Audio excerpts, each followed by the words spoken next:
In 1620, the Pilgrims set sail from England to America for what they believed to be a possible utopia, socially, politically, and religiously. They landed in what would become Plymouth, Massachusetts.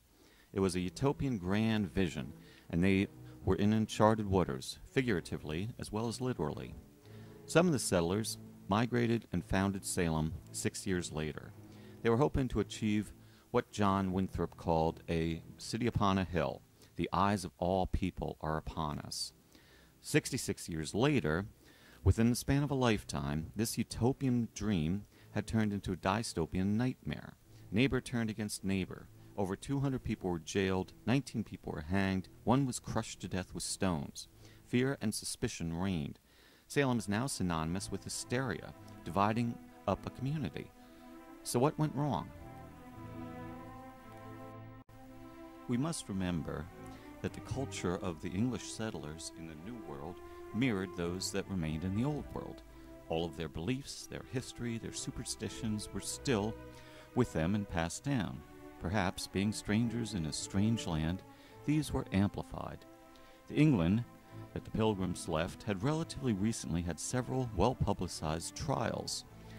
There was pamphlets, sermons, word of mouth that passed forth as information.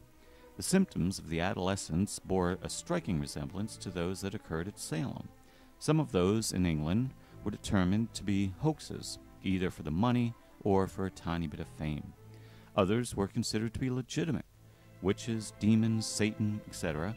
were considered very real. If your healthy cow or child suddenly died, you might not want to think that God was punishing you for your sins. It might be easier that unpopular, poor, elderly woman living at the village put a curse on you. That way, you're absolved.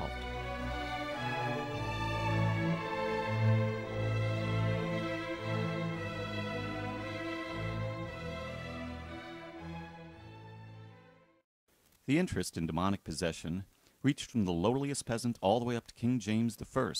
In 1597, the king published his Demonology. He examined Anne Gunter 5 times for demonic possession.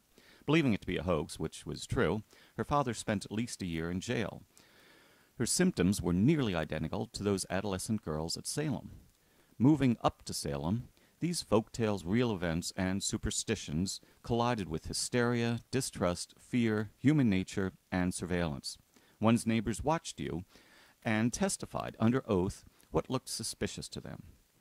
These are some of the reasons for the dystopia at Salem. Could they have created their own utopia? Could they have come together as a community to solve their problems, such as congregational strife, frontier wars with the Indians, the terrifying belief that the devil was assaulting their utopia, old feuds between neighbors, bored and susceptible young girls, etc., to act as a utopian community? Unfortunately, human nature and the situation ripped them apart.